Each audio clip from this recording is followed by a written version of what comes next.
Christy.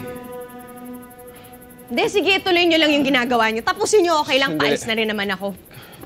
Christy, sandali. Hayaan mo ako magpaliwanag. Ano papaliwanag mo? Ha? Punta ako dito para makipag-ayos sa'yo, Leon. Pero parang okay ka naman na. Nag-uusap lang kami ni Hana para kay Billy. Para sa ikakaayos ni Billy.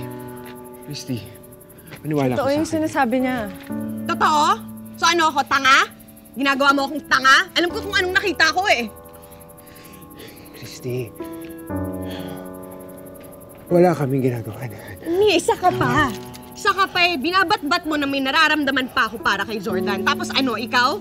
Ikaw nandito ka nakikipaglampungan dyan sa ex mo porque libre yung gabi mo ngayon? Hindi ako nakikipaglampungan! Hindi ako nakikipaglampungan kay Hana. Nag-uusap nga kaming dalawa para kay Billy. Yun lang yun. Yun lang yun, Christy. Para kay Billy. Talaga. Talaga? So, wala na kayong nararamdaman para sa isa't isa? Wala na, dahil tapos na kami dalawa. Wala na. Wala na. Alam, Wala na. hindi. Hindi ko alam kung paniniwalaan pa kita eh. Iba yun eh. Iba yung nakita ko, Leon. Uwi na ako. Sandali. Uwi na ako! Christy!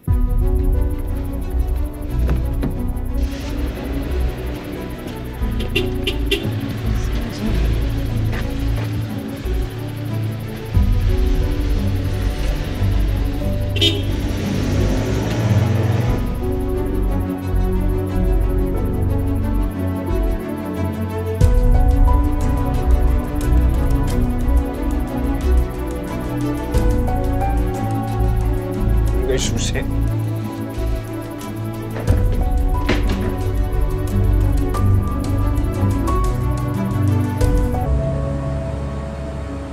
Good morning, ma'am. What's that, Eunice? Wedding invitation from Shira Lozano, our events manager. And what do? Pag may kakasal sa mga employees natin, we send them a gift. So please send her a gift. Thank you. Yes, yun nga po sana yung gagawin ko. But I thought you'd be more interested in her since connected siya sa investigation na pinagawa niyo. What do you mean? Naging hostage ni Sir Leon si Miss Christie a few years ago.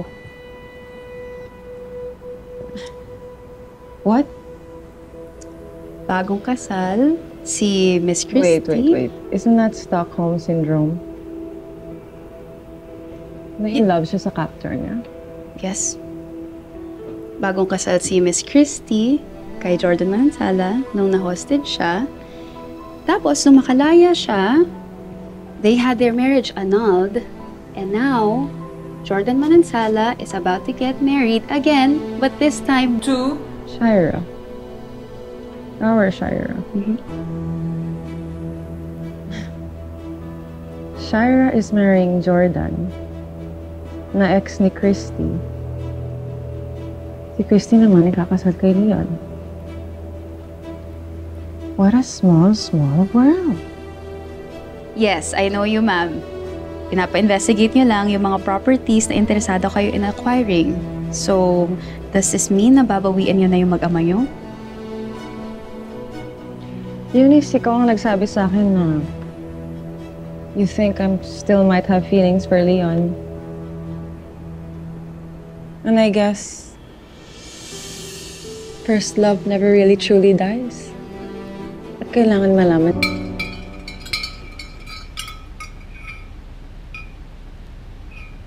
Yes? Pwede po bang ako na lang magdala niyan kay Billy habang may ginagawa pa kayo dyan? Sige. Pero hindi ibig sabihin ng boto ako sa'yo para sa anak ko, ha? Sige na, akit mo na dun. Sige.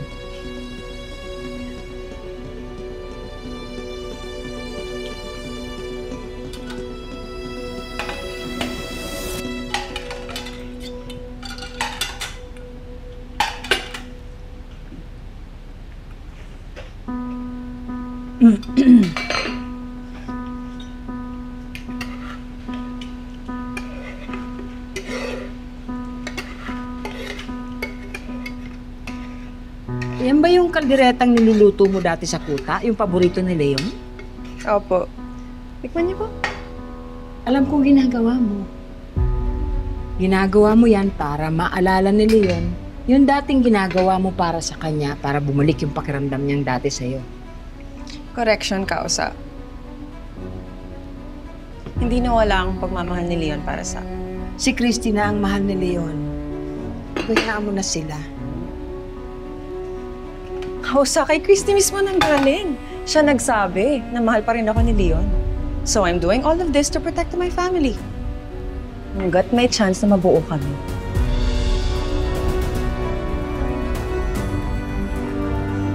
Ayos ni Christy. Sabi ni Kwago, doon ka galing. Hindi pa daw siya handa makinig sa akin. Ang problema, nakisawsaw na naman yung ex niya. Nag-away na naman kayo ni Jordan. Pabanatan ko nga sana kaso pinigilan ako ni Christy. Pinaniwalaan pa niya yung hayop na yun. So sorry na nag-cause ako ng tension sa inyo ni Christy. That wasn't my intention. Pero alam mo, naiintindihan ko si Christy eh. Kasi alam mo, kaming mga babae, minsan talaga, kailangan namin ng time sa sarili namin para magkaroon kami ng sarili naming realizations. Tapos, pag okay na kami, kami na mismo yung lalapit sa inyo. So I think, mas better kung mag-focus ka sa anak mo. Kailangan ka ni Billy ngayon. Mas kailangan ka niya.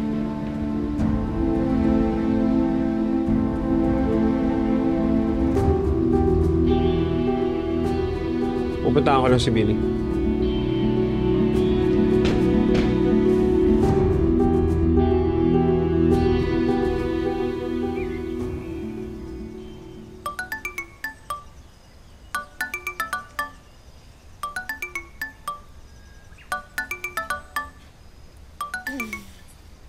Kausa?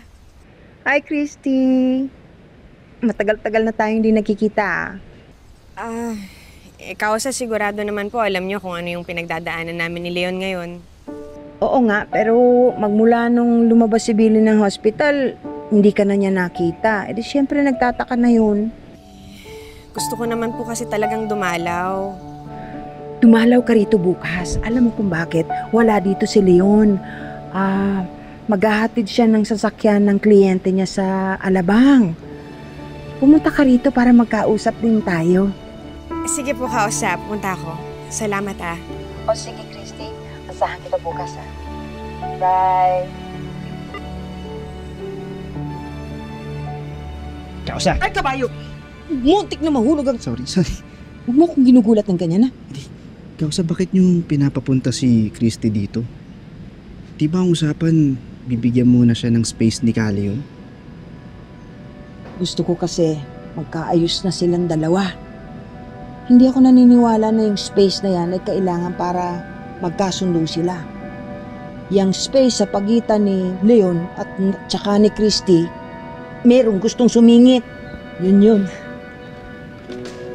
Ay, tumayo! Napainom ko lang po ng gamot si Billy.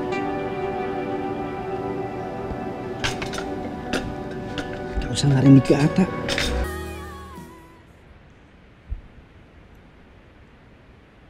Kausa? Christy! May dala po ako para kay Billy, kaso mukhang hindi niya na rin kailangan eh. Ay hindi, akin na. Mas kailangan ni Billy ito ngayon kasi nagte-therapy na siya.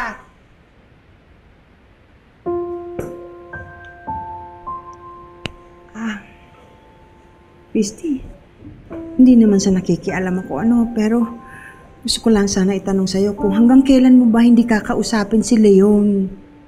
Kausa? Susukuan mo ba? Kung kailan ang dami-dami nang nangyari sa inyo, ang dami nyo nang nalagpasan, nang dahil lang sa bumalik yung kanyang ex na si Hana. Hindi ko naman po makakalimutan lahat ng yun, Kausa. Gusto ko lang po masigurado na malagpasan na namin lahat ng dapat naming mapagdaanan na. Gusto ko lang kasi talaga ng mapayapa at saka tahimik na relasyon, Kausa. Hindi ko na kailangan ng isa pang Shaira na manggugulo lang sa buhay ko. Whatever could you mean by that, Christy? Kontrabida ang tingin mo sa akin?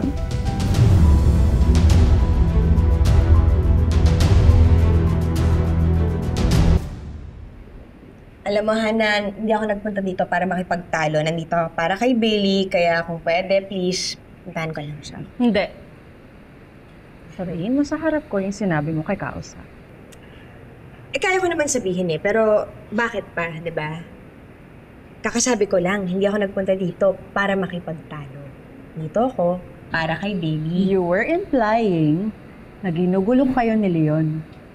Hindi mo ba naisip na baka baliktad? Baka ikaw yung nanggugulo sa pamilya namin? Ana, una sa lahat, ang lakas ng loob mo para sabihin pagkatapos ng ginawa mo kay Leon at kay Bailey. At pangalawa, nung gumugulo sa pamilya na sinasabi mo, ikaw yun, Hana. Dahil nagpanggap ka na patay ka na at iniwan mo yung asawa mo at sanggol mong anak. How dare you! Wala kang karapatan para sumbatan ako. Dahil wala kang alam. Ikaw yung walang alam. Alam mo ba noon na ayaw sa lalaki si Bailey? Kasi hindi alam ni Leon kung paano magpalaki ng babae. At yung mag-ama, hirap na hirap sila na mapalapit sa isa't isa. Hindi nga alam ni Bailey paano niya sasabihin sa tatay niya na mas gusto niya mag-aaral kesa humawak ng armas. At alam mo ba, sabik na sabik sila sa kalingan ng isang ina at ng asawa. Sino ka ba, ha? Kilala mo ba? Hindi mo ako kilala. Mukha niya. Tama na! Christy! Tama na! Hana! Subukan mo! Bitaw! Bitaw! Ano ba na nangyayari sa inyong dalawa? Ha? Hindi ba obvious na di nag-aaway kami? Christy! Ano? Ano? Ako tatanungin mo? Yan, tanungin mo yung magaling mong ex. Tanungin mo. Hindi nag-aaway nga kami. Tapos pinakitaan niya ako na natutunan niya sa kuta. Hindi niya alam galing din ako doon. Christy, hindi ka naman ganyan eh. Saka anong ginagawa mo dito? Ako ang dahilan kasi Kausa, Nina. Ayoko na rin magpaliwanag. Punta lang naman ako dito para kay Bailey. Alis na rin ako. Alis na. Christy, Okay lang yan, Kausa. Di ba, Elena? Christy! I'm sorry, Christy. Pasensya na. Oh, masakit pa ba sa'yo? Ito nga. Sige, inom mo ng tubig. Tapos tingnan mo dito kung anong kailangan mo.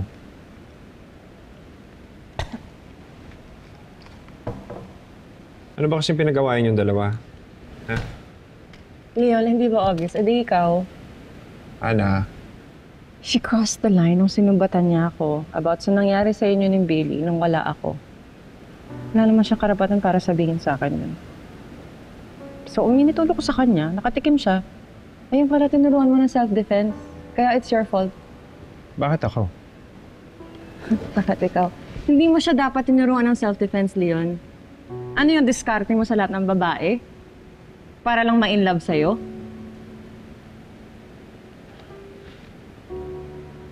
Ana, iba ang pinagdaanan namin ni Christy sa pinagdaanan natin dalawa. Masyadong masalimuot yung nakaraan namin bago kami nakarating sa ganito. Di mo nga isipin na patatawarin niya ako. Don't need any of the details. Leon, hindi ka ba napapagod sa masalimuot?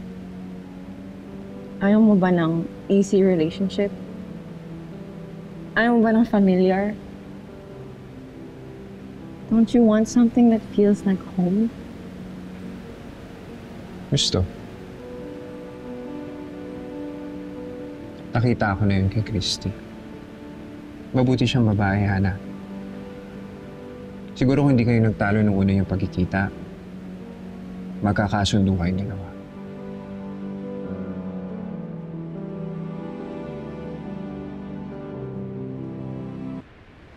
Alam mo, anak,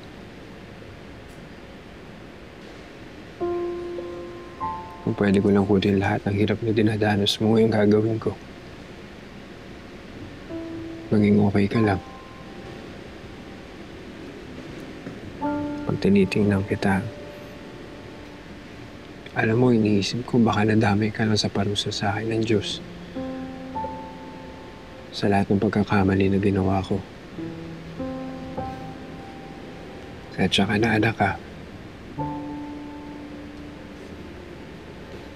Alam ko hindi tayo okay bago ka ma-aksidente. At pinagsisisihan ko yun. Ginawa ko ang lahat para hindi kami magkasira na Nanay Christy mo. Dinamay pa kita sa pagsisinungaling ko.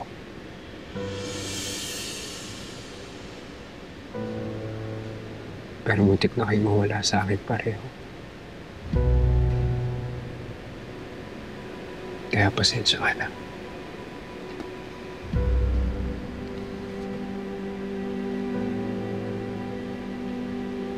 Ana? Kanina ka pa ba nandyan? Sorry. Hindi ko sinadyang istorbohan kayo.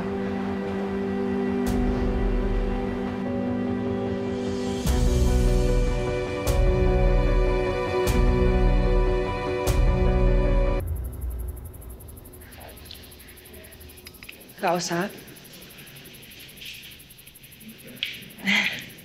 Gusto ko sanang pasalamat kasi hindi mo ako sinumbong kanina kay Leon.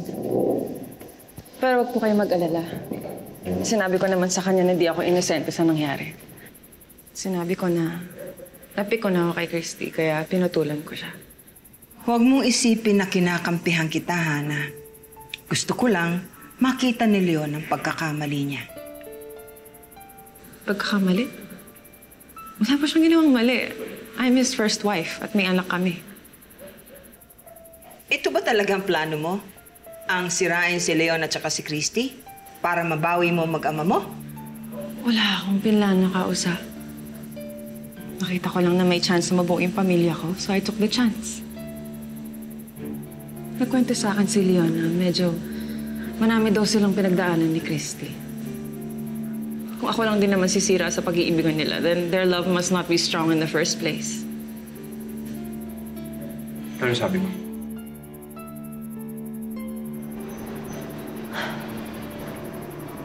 Kausap, umakyat ka.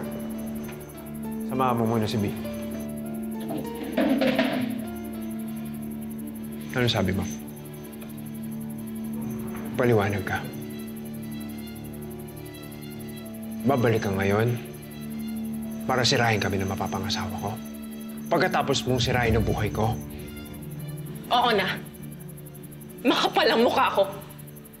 Yun ang gusto mong marinig, di ba? Pero Leon, hindi ko to pinlano. Si Billy lang ang gusto kong makita. Gusto kong mahalagaan. Pero nung nakita ko na magkasama kayo, at nung nakita ko na may chance na mabuo tayo, ba't di ko ipaglalaban yun? How can I not want you back? O ngayon gusto mo ako. Dati ayaw mo sa akin. Nagpanggap ka pang patay para lang layuan ako, para lang layuan yung anak natin. Leon, nag-sorry na ako sa iyo. Sisirahin mo yung pamilya natin noon. Tapos ngayon, babalik ka para sirahin yung pamilyang binubuo ko ngayon. Ha? Gusto ko mabuo tayo. Gusto ko mabuo yung pamilya natin.